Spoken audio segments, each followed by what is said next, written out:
Hello there, everyone. Welcome back. Wherever you are, whatever time it is, morning, afternoon, or evening, it's obviously bedtime. And I, of course, am obvious. Hello, little dude. Welcome. I'm glad you're here. We're going to read Kidnapped today by Robert Louis Stevenson, which is this rollicking adventure tale of a young Highlander who's taken from his home. And since this was a Highlander, I couldn't resist the little bit of Queen for the reference in the announcement, and a Highlander, the movie reference in the stream title. Had to, couldn't resist. Must be done. You're probably a little young yet for Highlander, little dude, but someday you're gonna love it. It's this great, campy movie with amazing music. Honestly, the music really carries the movie. Let's be fair here. It's totally Queen that made that a success. Because, frankly, the other movies are pretty trash. And they were suspiciously lacking a score by Freddie Mercury. Although I suppose that's not fair either, because he only wrote some of the songs. Sung by, performed by? Anyway.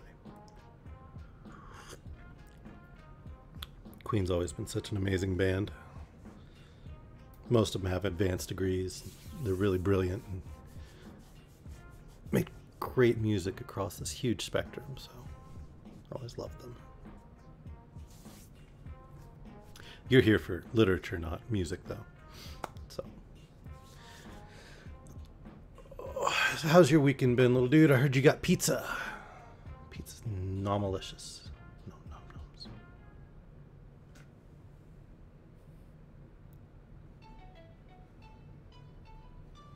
Or did we already lose your attention? Okay. Tea's all cooled down. Got a book. And so I don't forget to change the screen. Not that I ever do that. Right, Bella? I never forget to do the transition screen, right?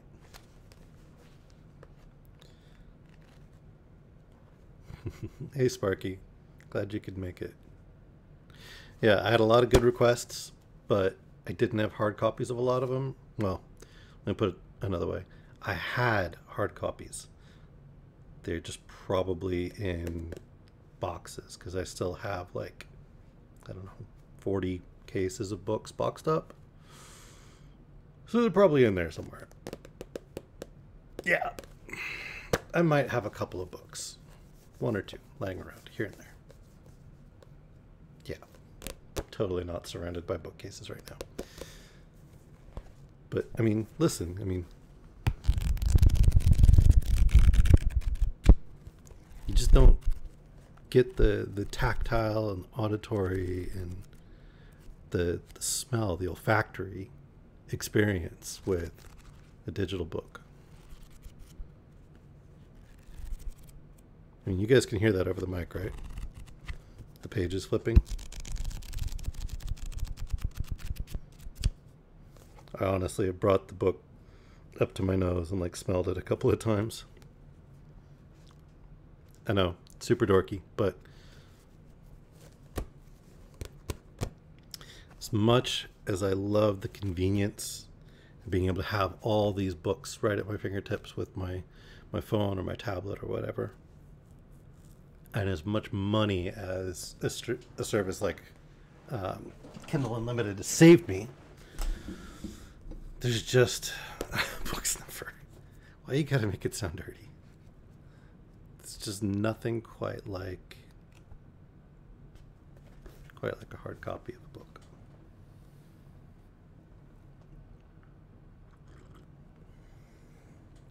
I do hope digital distribution never truly gets rid of like the physical book. All right, let's see.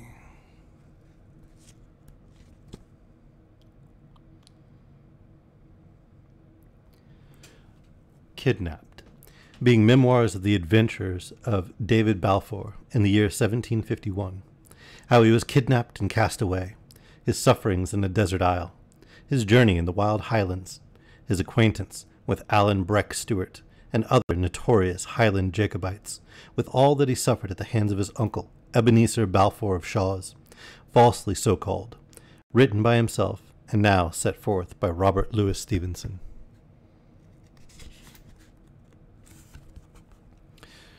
Chapter 1. I set off on my journey to the house of Shaw's. I will begin the story of my adventures with a certain morning early in the month of June, the year of grace 1751, when I took the key for the last time out of the door of my father's house. The sun began to shine upon the summit of the hills as I went down the road, and by the time I had come as far as the manse, the blackbirds were whistling in the garden lilacs, and the mist that hung around the valley in the time of the dawn was beginning to arise and die away. Mr. Campbell, the minister of Essendine, was waiting for me by the garden gate. Good man! He asked me if I had breakfasted, and hearing that I lacked for nothing, he took my hand in both of his, and clapped it kindly under his arm. "Well, Davy lad," said he, "I will go with you as far as the ford to set you on the way." And we began to walk forward in silence. "Are ye sorry to leave Essendine?" said he, after a while. "Why, sir," said I, "if I knew where I was going, or what was likely to become of me, I would tell you candidly.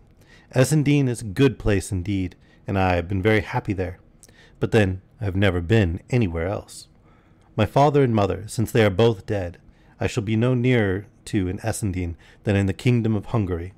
And to speak truth, if I thought I had a chance to better myself where I was going, I would go with a good will." "Aye," said Mr. Campbell.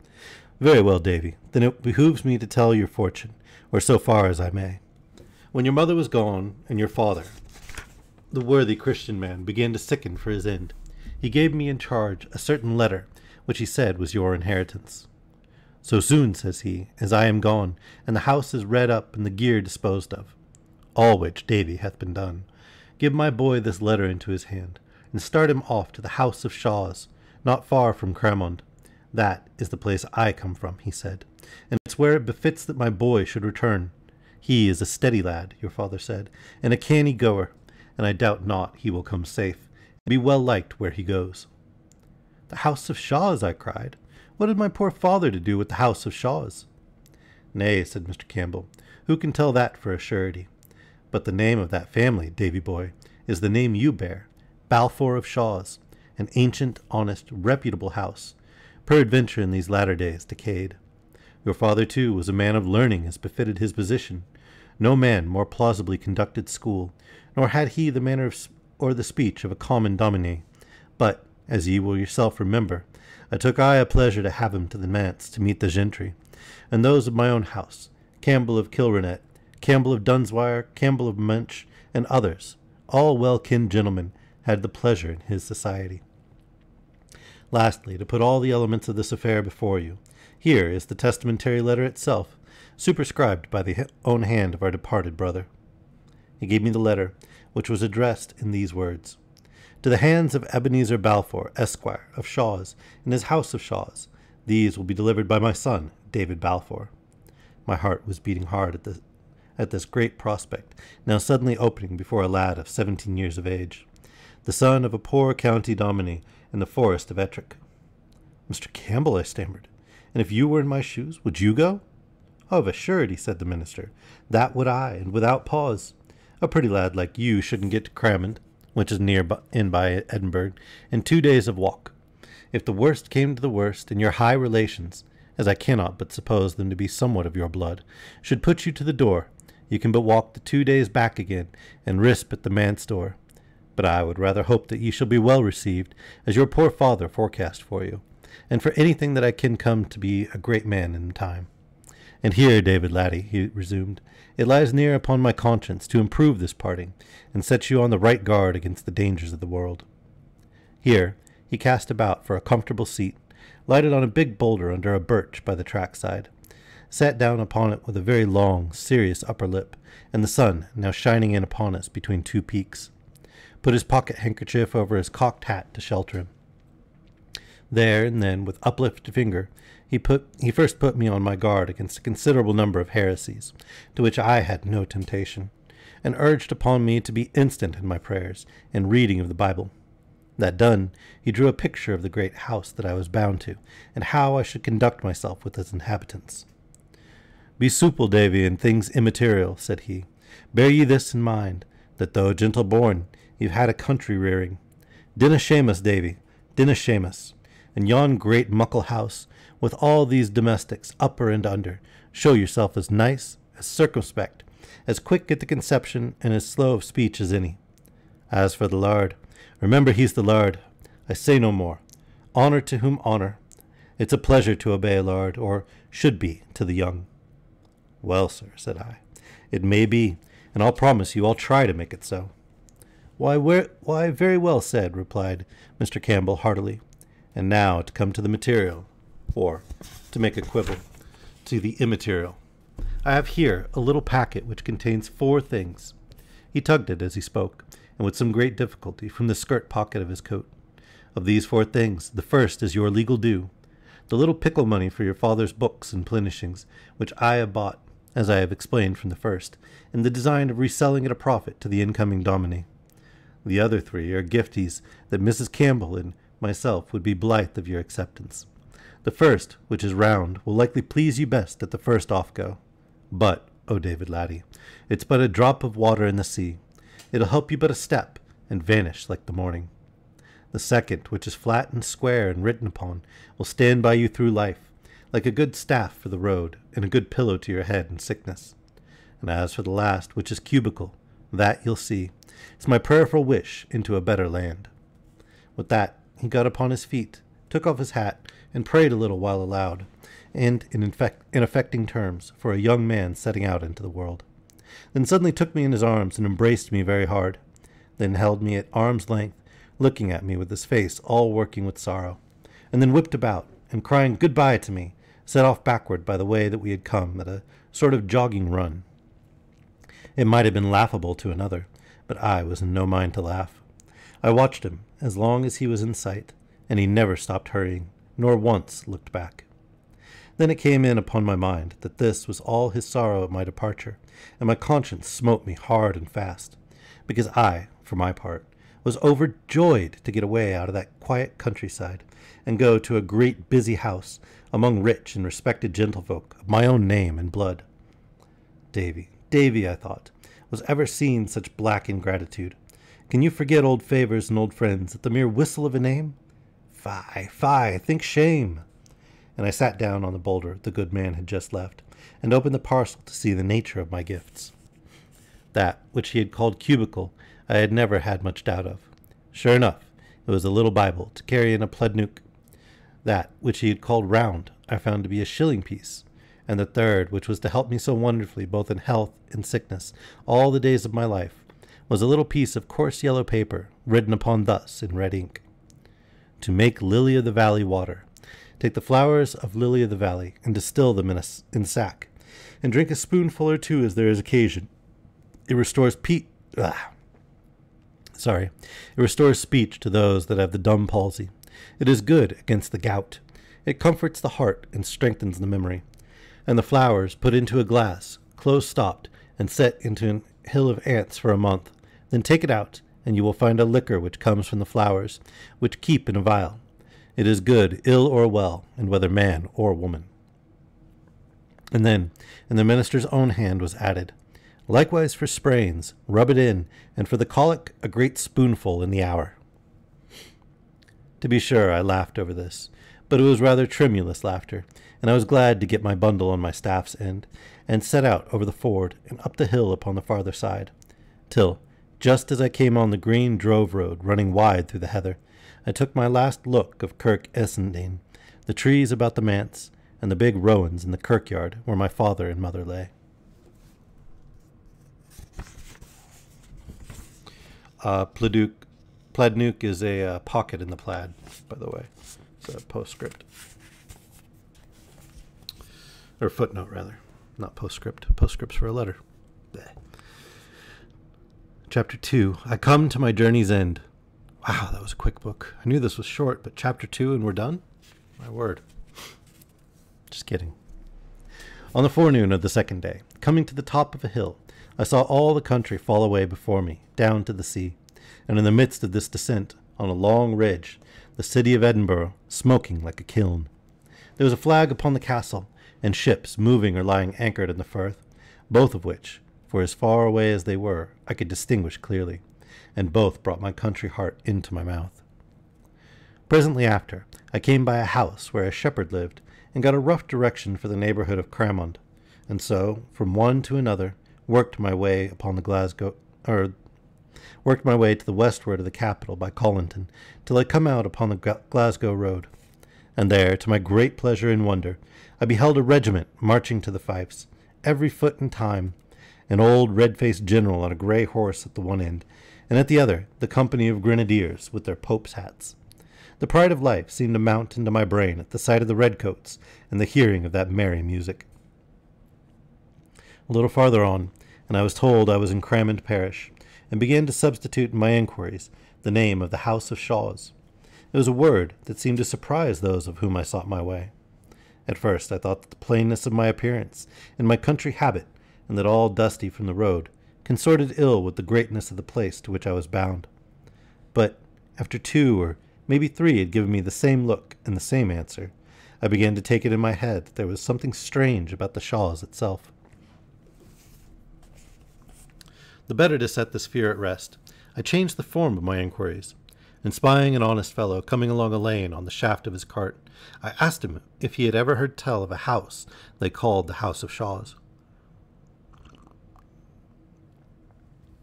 "Aye," said he, "what for?" "It's a great house," I asked. "Oh, doubtless," says he, "the house is big, muckle house." "Aye," said I, "but the folk that are in it." "Folk?" cried he, "are you daft? There's nae folk there to call folk." "What?" says I. "Not Mr. Ebenezer." "Oh, aye," says the man, "there's the Lord, to be sure, if it's him you're wanting. What'll it be your business, Manny?" I was led to think that I would get a situation, I said, looking as modest as I could. "What?" cries the carter, in so sharp a note that his very horse started, and then, "Well, Manny," he added, "it's none of my affair, but you seem a decent-spoken lad, and if you'll take a word from me, you'll keep clear of the Shaws." The next person I came across was a dapper little man in a beautiful white wig, whom I saw to be a barber on his rounds, and knowing well that barbers were great gossips, I asked him plainly what sort of man was Mr. Balfour of the Shaws. "Hoot, hoot, hoot," said the barber, "nae kind of a man at all," and began to ask me very shrewdly what my business was. But I was more than a match for him at that, and he went on to his next customer, no wiser than he came. I cannot well describe the blow this dealt to my illusions. The more indistinct the accusations were, the less I liked them, for they left the wider field to fancy. What kind of a great house was this, that all the parish should start and stare to be asked the way to it? Or what sort of a gentleman, that his ill fame should be thus current on the wayside? If an hour's walking would have brought me back to Essendine, I had left my adventure then and there, and returned to Mr. Campbell's. But when I had come so far away already, mere shame would not suffer me to desist till I had put the matter to the touch of proof. I was bound, out of mere self-respect, to carry it through, and little as I liked the sound of what I heard, and slow as I began to travel, I still kept asking my way, and still kept advancing. It was drawing on to sundown when I met a stout, dark, sour-looking woman come trudging down a hill, and she, when I had put my usual question, turned sharp about, accompanied me back to the summit she had just left, and pointed to a great bulk of buildings standing very bare upon a green in the bottom of the next valley. The country was pleasant round about, running in low hills, pleasantly watered and wooded, and the crops, to my eyes, wonderfully good. But the house itself appeared to be a kind of ruin. No road led up to it, no smoke arose from any of the chimneys, nor was there any semblance of a garden. My heart sank. "That?" I cried. The woman's face lit up with a malignant anger. "That is the House of Shaws," she cried. "Blood built it. Blood stopped the building of it. Blood shall bring it down. See here," she cried again, "I spit upon the ground and crack my thumb at it. Black be its fall. If you see the Lard, tell him what you hear. Tell him this makes the 1219th time that Jennet Clouston has called down the curse on him and his house, byre and stable, man, guest and master, wife, miss, or barn. Black, black be their fall." And the woman, whose voice had risen to a kind of eldritch sing-song, turned with a skip and was gone. I stood there, where she left me, with my hair on end. In those days, folks still believed in witches and trembled at a curse. And this one, falling so pat, like a wayside omen, to arrest me ere I carried out my purpose, took the pith out of my legs. All right. I'll be right back. I need to take a short head break. Sorry, guys.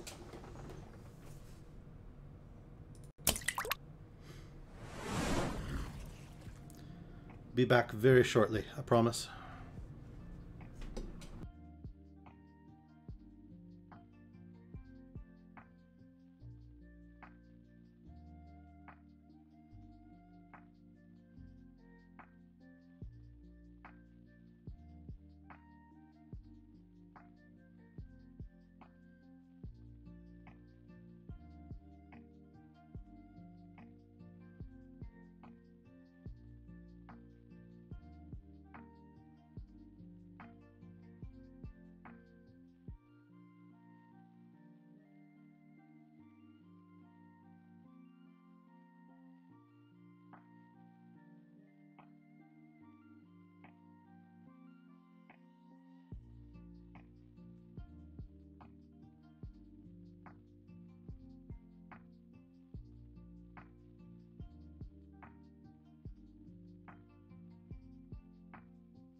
Hello, I'm back. Sorry about that.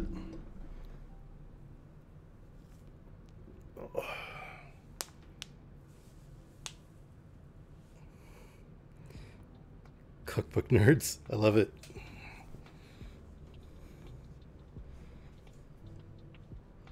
And catch up on the chat.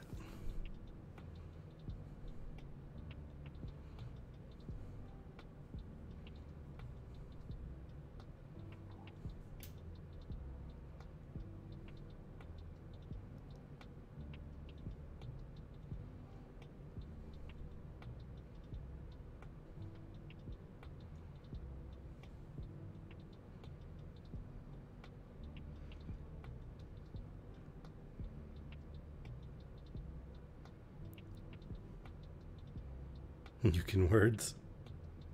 Your promises.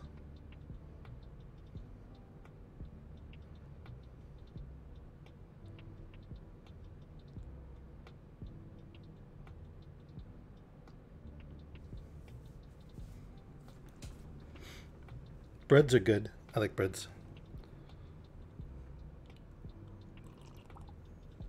Even when some people won't share the breads with me. Keeping all the breads to themselves.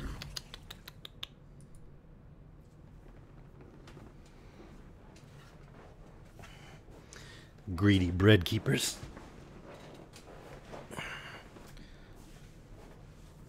All right.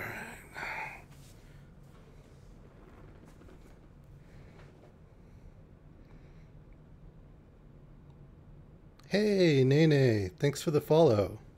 That's awesome. Is that the name of the book? Was Flour, Water, Salt, Yeast? Really?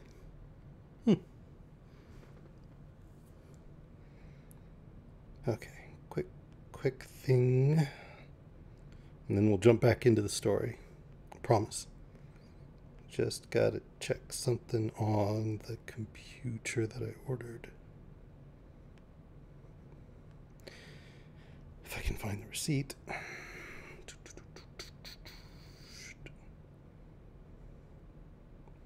There we go.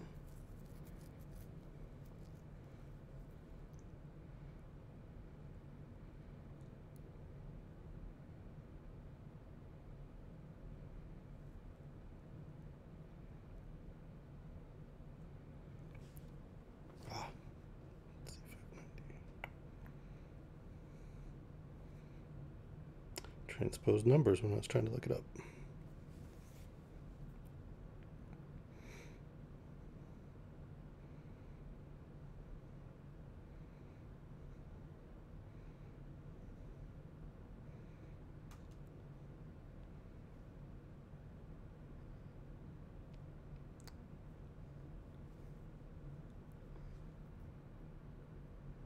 Oh my god, Alex is here too. Hey, Alex. All the peoples are here. Wait, we didn't get a raid. Nope, no raid. Okay. Whew. It's like, oh crap, did I miss a raid while I was gone?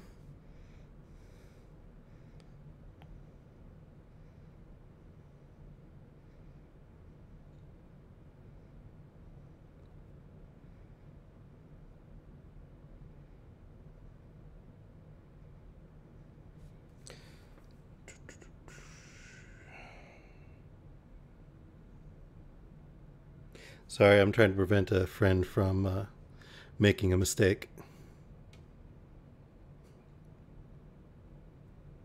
Real fast.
All right.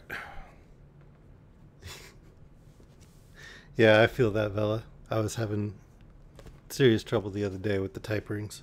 Of course, that was because of side effects from the stab. But those have all gone away now, so I'm good now. And in 2 weeks, I get to see my nephews. Yeah.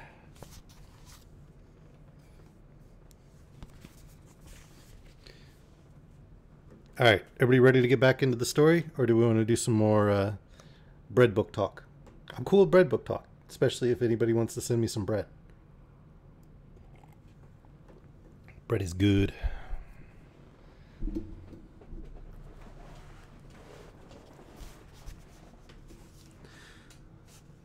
All right, where am I? Ah, yes. He just met a woman who cursed his ancestral home, and he's getting serious misgivings about it. And she had apparently cursed it 1,219 times.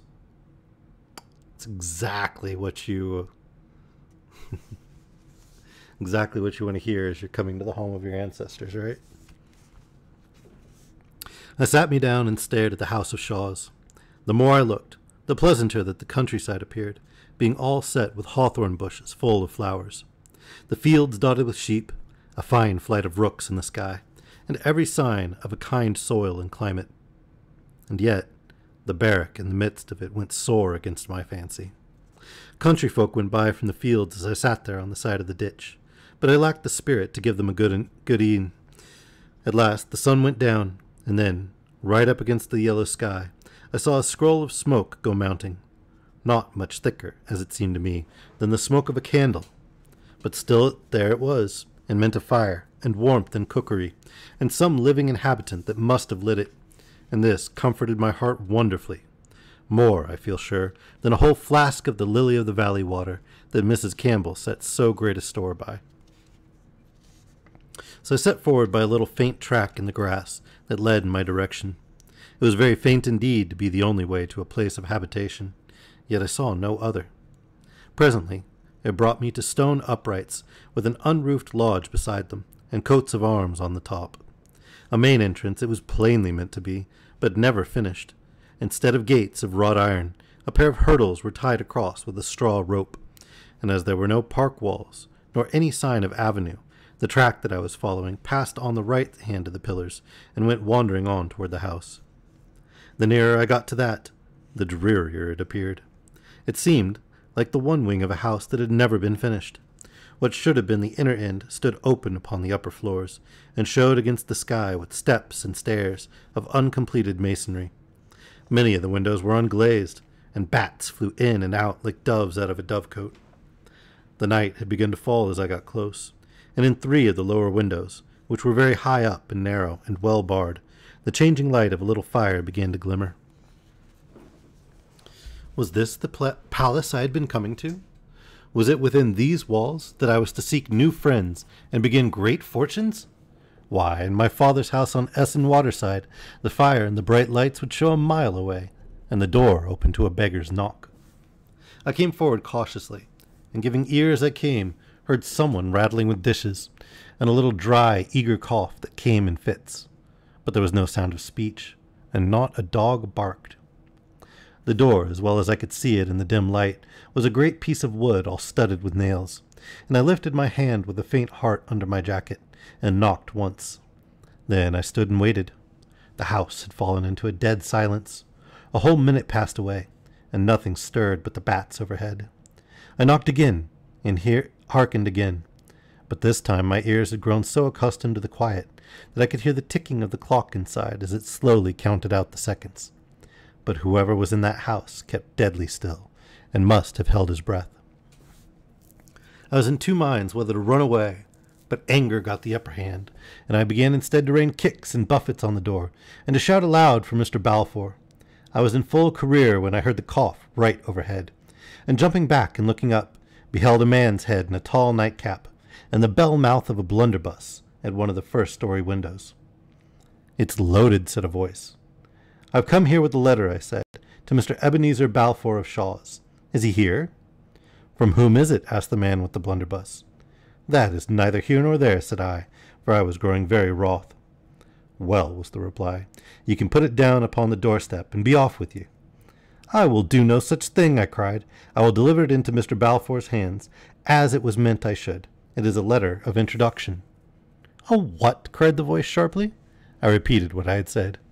Who are you yourself? Was the next question, after a considerable pause. I am not ashamed of my name, said I. They call me David Balfour. At that I made sure the man started, for I heard the blunderbuss rattle on the window-sill, and it was after quite a long pause, and with a curious change of voice, that the next question followed. Is your father dead? I was so much surprised at this that I could find no voice to answer, but stood staring. Aye, the man resumed, he'll be dead, no doubt, and that'll be what brings ye chapping to my door. Another pause, and then defiantly, Well, man, he said, I'll let ye in, and he disappeared from the window. Chapter 3. I make acquaintance of my uncle. Presently there came a great rattling of chains and bolts, and the door was cautiously opened and shut to again behind me as soon as I had passed. Go into the kitchen and touch naething, said the voice, and while the person of the house set himself to replacing the defences of the door, I groped my way forward and entered the kitchen. The fire had burned up fairly bright, and showed me the barest room I think I ever put my eyes on. Half a dozen dishes stood upon the shelves. The table was laid for supper with a bowl of porridge, a horn spoon, and a cup of small beer. Besides what I have named, there was not another thing in that great, stone-vaulted, empty chamber, but lock-fast chests arranged along the wall, and a corner cupboard with a padlock. As soon as the last chain was up, the man rejoined me. He was a mean, stooping, narrow-shouldered, clay-faced creature, and his age might have been anything between 50 and 70. His nightcap was of flannel, and so was the nightgown that he wore, instead of coat and waistcoat over his ragged shirt. He was long unshaved, but what most distressed and even daunted me, he would neither take his eyes away from me, nor look me fairly in the face. What he was, whether by trade or birth, was more than I could fathom, but he seemed most like an old, unprofitable serving-man, who should have been left in charge of that big house upon board wages. Are you sharp set? He asked, glancing at above the level of my knee. You can eat that drop parch? I said I feared it was his own supper. Oh, said he, I can do fine wanting it. I'll take the ale, though, for it slockens my cough. He drank the cup about half out, still keeping an eye upon me as he drank, and then suddenly held out his hand. Let's see the letter, said he. I told him the letter was for Mr. Balfour, not for him. And who do you think I am, says he. Give me Alexander's letter. You know my father's name? It'd be strange if I didna, he returned, for he was my born brother, and little as he seemed to be like either me or my house, or my good parrot, I'm your born uncle, Davy, my man, and you, my born nephew. So give us the letter, and sit down and fill your kite. Kite means belly. If I'd been some years younger, what with shame, weariness, and disappointment, I believe I had burst into tears. As it was, I could find no words, neither black nor white, but handed him the letter, and sat down to the porridge with as little appetite for meat as ever a young man had. Meanwhile, my uncle, stooping over the fire, turned the letter over and over in his hands. Do you ken what's in it? He asked suddenly. You see for yourself, sir, said I, that the seal has not been broken. Aye, said he, but what brought you here? To give the letter, said I. No, says he cunningly, but you'll have had some hopes, nae doubt. I confess, sir, said I, when I was told that I had kinsfolk well-to-do, I did indeed indulge the hope that they might help me in my life. But I am no beggar, I look for no favours at your hands, and I want none that are not freely given. For as poor as I appear, I have friends of my own that will be blithe to help me. Hoot toot, said Uncle Ebenezer, dinna fly up in the snuff at me. We'll agree fine yet. And Davy, my man, if you're done with that bit parch, I could just take a sup of it myself. Aye, he continued, as soon as he had ousted me from the stool and the spoon. They're fine, halesome food. They're grand food, parch. He murmured a little grace to himself, and fell to. Your father was very fond of his meat, I mind. He was a hearty, if not a great eater, but as for me, I could never do mair than pike at food. He took a pull at his small beer, which probably reminded him of hospitable duties, for his next speech ran thus. If you're dry, you'll find water behind the door. To this I returned no answer, standing stiffly on my 2 feet and looking down upon my uncle with a mighty angry heart. He, on his part, continued to eat like a man under some pressure of time, and to throw out little darting glances now at my shoes and now at my homespun stockings. Once only, when he had ventured to look a little higher, our eyes met, and no thief taken with a hand in a man's pocket could have shown more lively signals of distress. This set me in a muse, whether his timidity arose from too long a disuse of any human company, and whether, perhaps, upon a little trial, it might pass off, and my uncle change into an altogether different man. From this I was awakened by his sharp voice. "Your father's been long dead?" he asked. 3 weeks, sir, said I.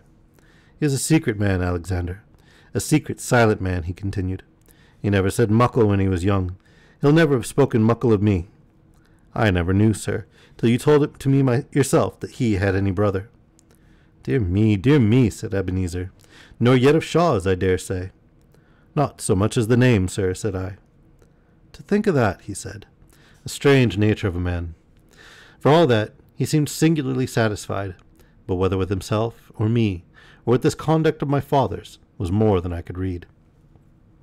Certainly, however, he seemed to be outgrowing that distaste, or ill will that he had first conceived against my person, for presently he jumped up, came across the room behind me, and hit me a smack upon the shoulder. "We'll agree fine yet," he cried. "I'm just as glad I let you in. And now come a watch your bed." To my surprise, he lit no lamp or candle, but set forth into the dark passage, groped his way, breathing deeply up a flight of steps, and paused before a door which he unlocked.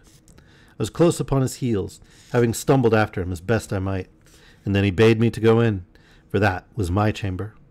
I did as he bid, but paused after a few steps, and begged a light to go to bed with. "Hoot toot," said Uncle Ebenezer, "there is a fine moon." "Neither moon nor star, sir, and pit murk," said I. "I canna see the bed." Hoot toot, said he. "Lights in a house is a thing I dinna agree with. I'm unco feared of fires.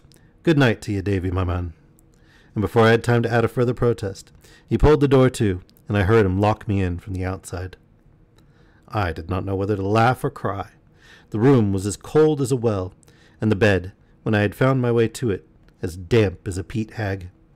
But by good fortune I had caught up my bundle and my plaid, and rolling myself in the ladder, I lay down upon the floor under the lee of the big bedstead, and fell speedily asleep. With the first peep of day I opened my eyes, to find myself in a great chamber, hung with stamped leather, furnished with fine embroidered furniture, and lit by 3 fair windows. 10 years ago, or perhaps 20, it must have been a pleasant room to lie down or awake in, as a man could wish, but damp, dirt, disuse, and the mice or spiders had done their worst since then. Many of the window panes, besides, were broken, and indeed, this was so common a feature in that house that I believe my uncle must have at some time have stood a siege from his indignant neighbors, perhaps with Janet Clouston at their head. Meanwhile, the sun was shining outside, and being very cold in that miserable room, I knocked and shouted till my gaoler came and let me out. He carried me to the back of the house, where was a draw-well, and told me to wash my face there if I wanted. And when that was done, I made the best of my own way back to the kitchen, where he had lit the fire and was making the porridge.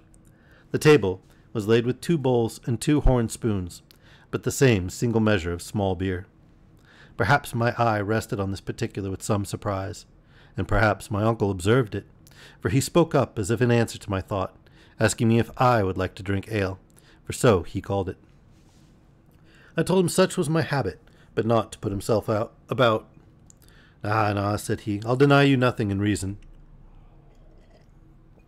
He fetched another cup from the shelf, and then to my great surprise, instead of drawing more beer, he poured an accurate half from one cup to the other. There was a kind of nobleness in this that took my breath away. If my uncle was certainly a miser, he was one of that thorough breed that goes near to make the vice respectable. When we had made an end of our meal, my Uncle Ebenezer unlocked a drawer and drew out of it a clay pipe and lump of tobacco, from which he cut one fill before he locked it up again. Then he sat down in the sun at one of the other windows and silently smoked. From time to time his eyes came coasting round to me, and he shot out one of his questions. Once it was, "And your mother?" And when I had told him that, she too was dead. Aye, she was a bonny lassie. Then after another long pause, "Where were these friends of yours?" And I told him they were different gentlemen of the name Campbell, though indeed there was only one, and that the minister, that had ever taken the least note of me. But I began to think my uncle made too light of my position, and finding myself all alone with him, I did not wish him to suppose me helpless. He seemed to turn this over in his mind, and then, "Davy, my man," said he, "you've come to the right bit when you came to your Uncle Ebenezer. I've a great notion of the family, and I mean to do the right by you. But while I'm taking a bit to think myself of what's the best thing to put to you two, whether the law or the ministry, or maybe the army, whilk is what boys are fondest of. I wouldn't like the Balfours to be humbled before a ween."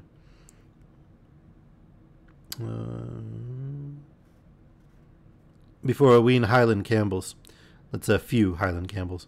And I'll ask you to keep your tongue within your teeth. Nae letters, nae messages. No kind of word to anybody, or else. There's my door. "Uncle Ebenezer," said I, "I've no manner of reason to suppose you mean anything but well by me. For all that, I would have you know that I have a pride of my own. It was by no will of mine that I came seeking you, and if you show me your door again, I'll take you at the word." He seemed grievously put out. "Hoot toots," said he. "Kakani, man, kakani. Bide a day or two. I'm nae warlock to find a fortune for you in the bottom of a parch bowl. But just you give me a day or two, and say naething to naebody, and as sure, I'll do the right by you." "Very well," said I. "Enough said. If you want to help me, there's no doubt but I'll be glad of it, and none but I'll be grateful." It seemed to me, too soon I dare say, that I was getting the upper hand of my uncle, and I began next to say that I must have the bed and bedclothes aired and put to sundry, for nothing would make me sleep in such a pickle. "Is this my house or yours?" said he, in his keen voice, and then all of a sudden broke off. Nah, said he. "I didna mean that. What's mine is yours, Davy, my man, and what's yours is mine. Blood's thicker than water, and there's naebody but you and me that ought the name." And then on he rambled about the family, and its ancient greatness, and his father that began to enlarge the house, and himself that stopped the building as a sinful waste, and this put it in my head to give him Jennet Clouston's message. Anybody think that Davy's father was the elder brother and that he's the rightful heir? "The limner," he cried. 1,215. That's every day since I had the limner rowpit. Rowpit sold up. Limner would be hussy, so every day since I had the hussy sold up. Dod, David, I'll have her roasted on red peats before I'm by with it. A witch, a proclaimed witch. I'll often see the session clerk. And with that he opened a chest, and got out a very old and well-preserved blue coat and waistcoat, and a good enough beaver hat, both without lace. These he threw on anyway, and taking a staff from the cupboard, locked all up again, and was for setting out when a thought arrested him. "I canna leave you by yourself in the house," said he. "I'll have to lock you out." The blood came to my face. "If you lock me out," I said, "it'll be the last you'll see of me in friendship." He turned very pale, and sucked his mouth in. "This is no the way," he said, looking wickedly at a corner of the floor. "This is no the way to win my favour, David." "Sir," says I, "with a proper reverence for your age and our common blood, I do not value your favour at a bottle's purchase. I was brought up to have a good conceit of myself, and if you were all the uncle and all the family I had in the world 10 times over, I wouldn't buy your liking at such prices." Uncle Ebenezer went and looked out of the window for a while. I could see him all trembling and twitching, like a man with palsy. But when he turned round, he had a smile upon his face. "Well, well," said he, "we must bear and forbear. All no go. That's all that's to be said of it." "Uncle Ebenezer," I said, "I can make nothing out of this. You used me like a thief. You hate to have me in this house. You let me see it, every word and every minute. It's not possible that you can like me. And as for me, I've spoken to you as I never thought to speak to any man. Why do you seek to keep me then? Let me gang back. Let me gang back to the friends I have and that like me." Nah, he said very earnestly. "I like you fine. We'll agree fine yet. And for the honour of the house, I couldna let you leave the way you came. Bide here quiet. There's a good lad. Just you bide here quiet a bitty, and you'll find that we agree." "Well, sir," said I, after I had thought the matter out in silence, "I'll stay a while, It's more just that I should be helped by my own blood than strangers, and if we don't agree, I'll do my best. It shall be through no fault of mine.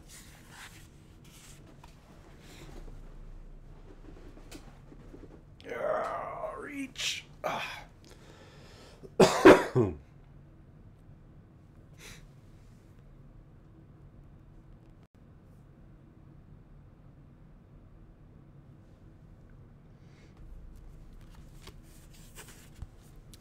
Chapter 4.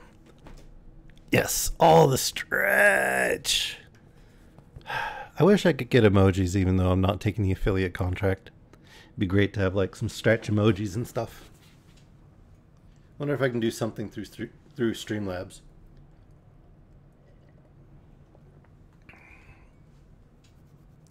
Ought to be able to, right? I mean, we have the GIF that plays for follows.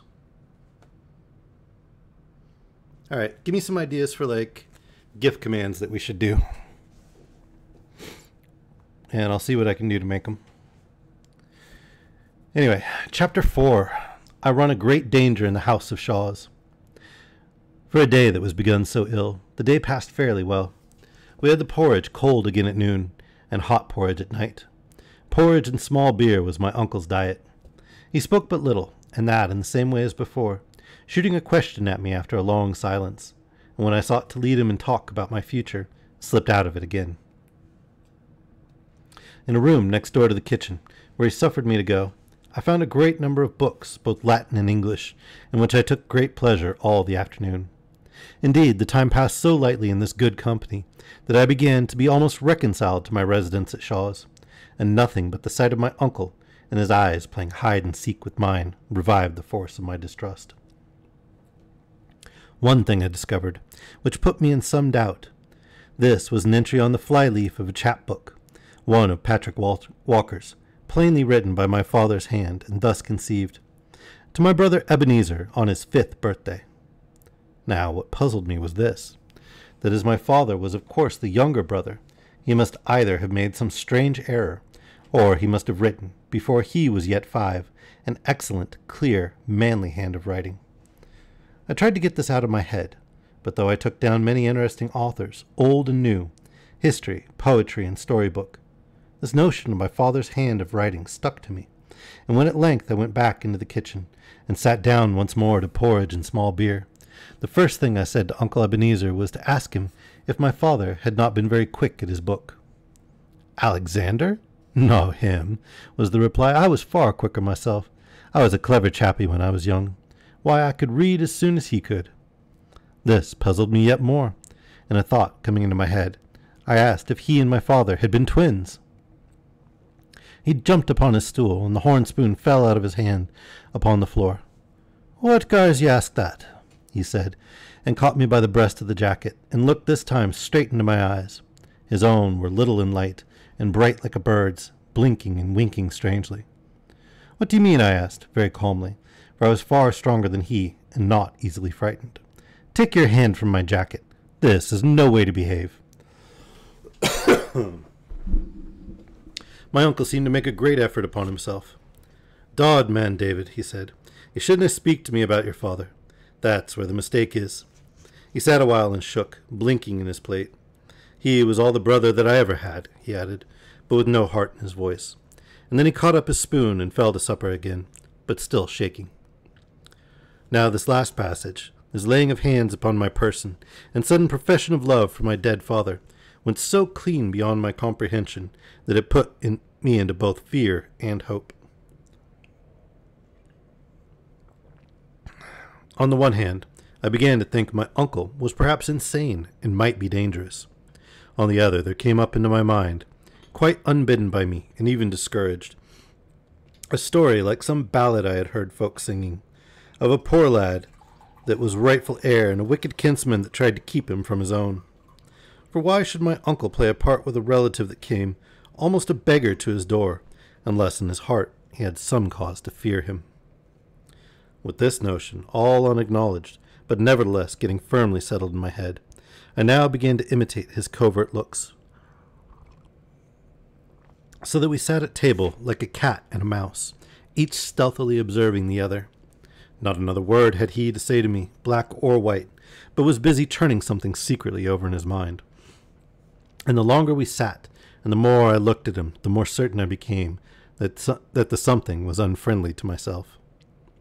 When he had cleared the platter, he got out a single pipeful of tobacco, just as in the morning, turned round a stool into the chimney corner, and sat a while smoking with his back to me. "Davy," he said at length, "I've been thinking." Then he paused and said it again. "There's a wee bit siller that I half promised ye before you were born," he continued. "Promised it to your father. Oh, nothing legal, you understand. Just gentlemen daffing at their wine. Well, I keep it that bit money separate.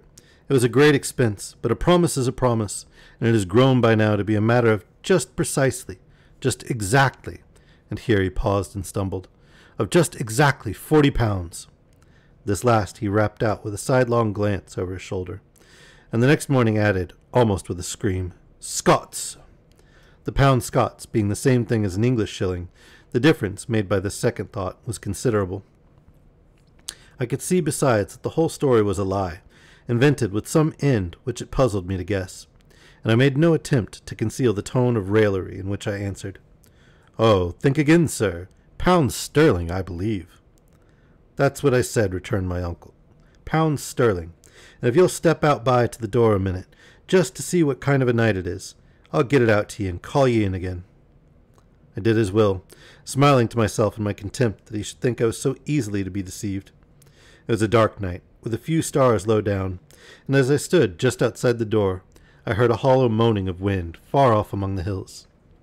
I said to myself there was something thundery and changeful in the weather, and little knew of what a vast importance that should prove to me before the evening passed. When I was called in again, my uncle counted out into my hand 37 golden guinea pieces. The rest was in his hand in small gold and silver, but his heart failed him there, and he crammed the change into his pocket. "There," said he, "that'll show you. I'm a queer man and strange with strangers, but my word is my bond, and there's the proof of it." Now, my uncle seemed so miserly that I was struck dumb by this sudden generosity, and could find no words in which to thank him. "No words," said he. "Nae thanks. I want nae thanks. I do my duty. I'm no saying that everybody would have done it, but for my part, though I'm a careful body too, it's a pleasure to me to do the right by my brother's son, and it's a pleasure to me to think that now we'll agree as such near friends should." I spoke him in return as handsomely as I was able, but all the while I was wondering what would come next, and why he had parted with the precious guineas, for as to the reason he had given, a baby would have refused it. Presently he looked toward me sideways. "And see here," says he, "tit for tat." I told him I was ready to prove my gratitude in any reasonable degree, and then waited, looking for some monstrous demand. And yet when at last he plucked up courage to speak, it was only to tell me, very properly as I thought, that he was growing old and a little broken, and that he would expect me to help him with the house and the bit garden. I answered and expressed my readiness to serve. "Well," he said, "let's begin." He pulled out of his pocket a rusty key. "There," says he, "there's the key of the stair tower at the far end of the house. You can only win into it from the outside, for that part of the house is no finished. Gang ye in there and up the stairs, and bring me down the chest that's at the top. There's papers in it," he added. "Can I have a light, sir?" said I. "Nah," said he, very cunningly. "Nae lights in my house." "Very well, sir," said I. "Are the stairs good?" "They're grand," said he. And then, as I was going, "Keep to the wall," he added. "There's nae banisters, but the stairs are grand underfoot." Out I went into the night. The wind was still moaning in the distance, though never a breath of it came near the house of Shaw's. It had fallen blacker than ever, and I was glad to feel along the wall, till I came the length of the stair tower at the far end of the unfinished wing. I had got the key into the keyhole, and had just turned it, when all of a sudden, without a sound of wind or thunder, the whole sky lighted up with wild fire, and went black again. I had to put my hand over my eyes to get back to the color of the darkness, and indeed I was already half blinded when I stepped into the tower. It was so dark inside, it seemed a body could scarce breathe, but I pushed out with foot and hand, and presently struck the wall with the one, and the lowermost round of the stair with the other. The wall, by the touch, was of fine hewn stone, The steps, too, though somewhat steep and narrow, were of polished masonwork and regular and solid underfoot. Minding my uncle's word about the banisters, I kept close to the tower side and felt my way in the pitch darkness with a beating heart. The house of Shaws stood some 5 full stories high, not counting lofts. Well, as I advanced, it seemed to me the stair grew airier and a thought more lightsome, and I was wondering what might be the cause of this change, when a second blink of the summer lightning came and went. If I did not cry out, it was because fear had me by the throat, and if I did not fall, it was more by heaven's mercy than my own strength.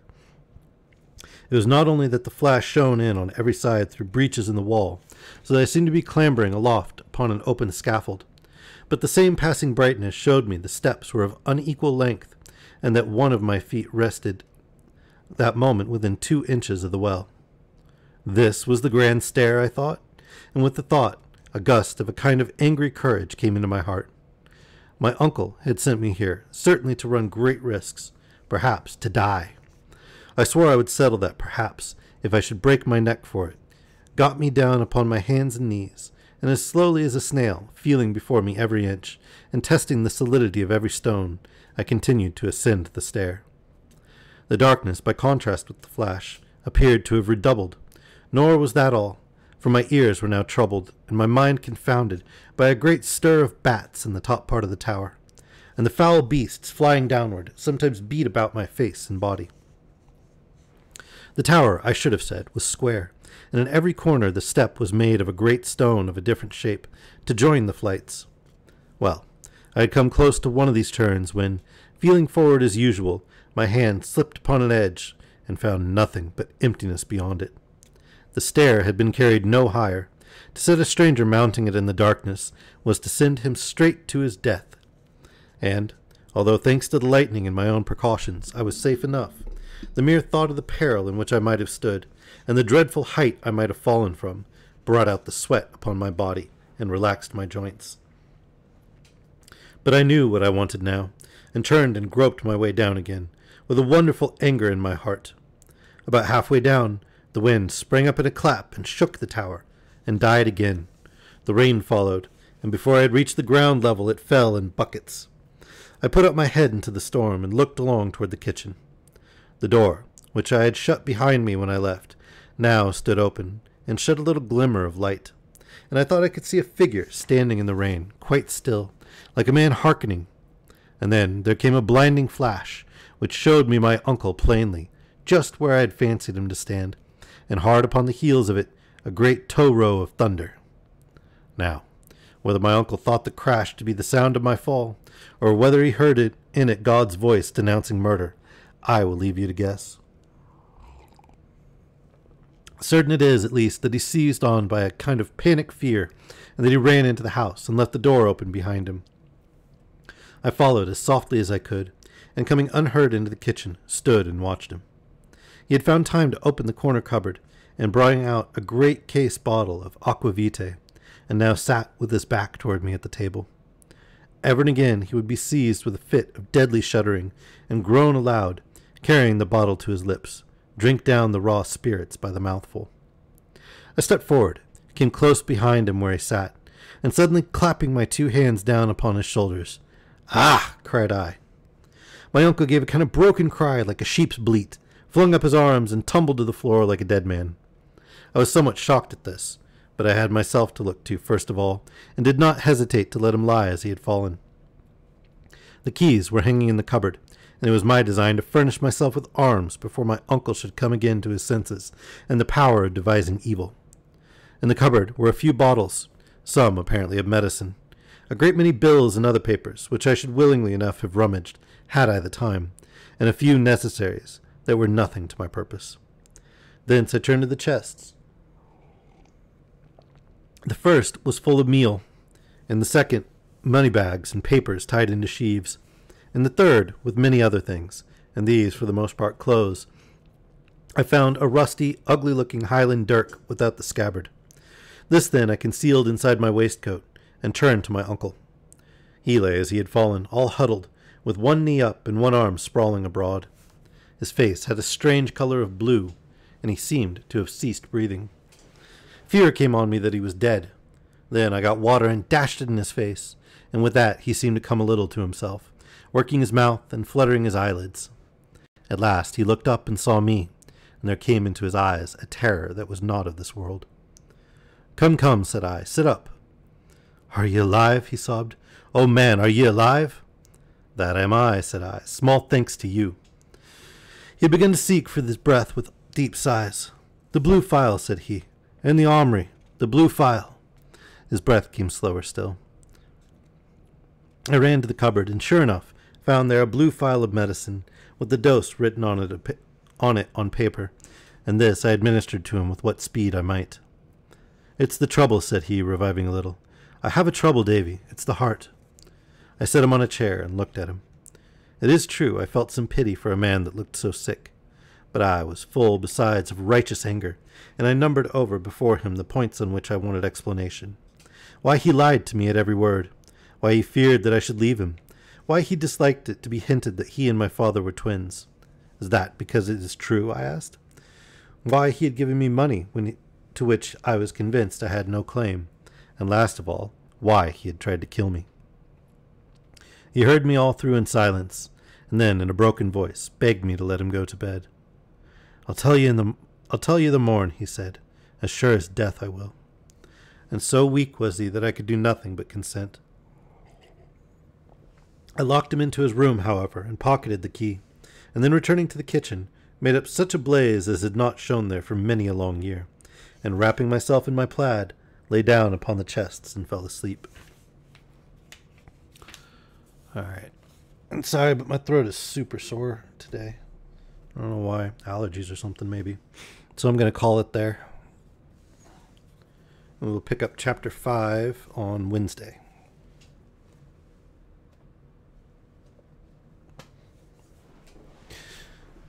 Personally, I think it's more likely that his father's the older brother than the twin. But, who knows? Could be the evil twin. He's certainly trying to cheat him of his inheritance.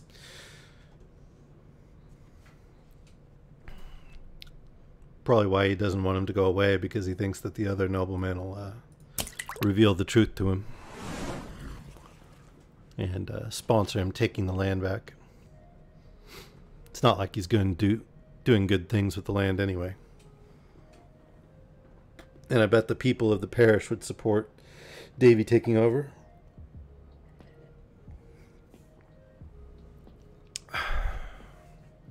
In any case, I hope you guys enjoyed it, and I hope to see you again on Wednesday. Have a great morning. Very doubtful that he's younger. Maybe he is a twin, or maybe the 8-ball is just full of it. But whether it's morning, evening, afternoon, or deepest night, I hope you all have a wonderful time, and join me again soon. All right. I'll catch you guys later.